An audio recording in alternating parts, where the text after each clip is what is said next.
সাধারণত এই সকল খিঁচুনির ক্ষেত্রে আপনারা কি ধরনের ঔষধ ব্যবহার করে থাকেন বা বাসায় অভিভাবকদেরকে কি ধরনের ঔষধ ব্যবহার করার পরামর্শ দেন? আমরা সাধারণত এই খিঁচুনি বন্ধ করার জন্য আমাদেরকে ডায়াজেপাম ইউজ করতে হয়, যেটা সাপোজিটরিজ ফর্মে পাওয়া যায়, যেটা আমরা বাচ্চাটা খিঁচুনি হলে আমরা তাকে পায়ের পথে দিয়ে দিতে পারি, দিয়ে একটু ধরে রেখে দিতে পারি যাতে না বের হয়ে যায়, তাহলে খিঁচুনি কমে যায়। এখন অনেক সময় পাওয়া যাচ্ছে না, যার বাসায় আছে তার কাছে নেই, সেক্ষেত্রে ওই তো একটা চিকিৎসা আছে, সেটা হচ্ছে মাথায় পানি দেওয়া। আর অপশনস নাই, এছাড়া তাদের আপনি ডাক্তারের কাছে নিতে হবে, হাসপাতালে নিতে হবে, অবশ্যই চিকিৎসকের কাছে বা এবং তারা হাসপাতালে নিতে হবে। অবশ্যই এই ডায়াজেপামটা পারডেক্টালি অ্যাডমিনিস্টার করবে, বায়ুপথে ডায়াজেপাম দিতে হয়, শিরাপথে না। শিরাপথে না। আপনাকে অনেক ধন্যবাদ। আমরা আজকের আলোচনা শেষ করছি। শিশুদের যে সকল রোগ আসলে শীতকালে হয়ে থাকে সেই বিষয়ে আপনার কাছ থেকে আমরা পরামর্শ পেলাম।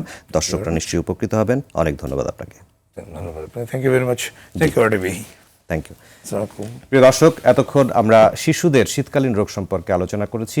কিছু কিছু রোগ লক্ষণ যেগুলি সম্পর্কে আসলে আমরা যারা সন্তান লালন পালন করছি তাদের অবশ্যই জানতে হবে, কারণ এই রোগ লক্ষণগুলো সম্পর্কে যদি আমরা না জানি তাহলে আমাদের অজান্তেই অনেক ক্ষতি হয়ে যেতে পারে। আমরা অবশ্যই সচেতন থাকব শিশুদের শীতকালীন রোগ সম্পর্কে।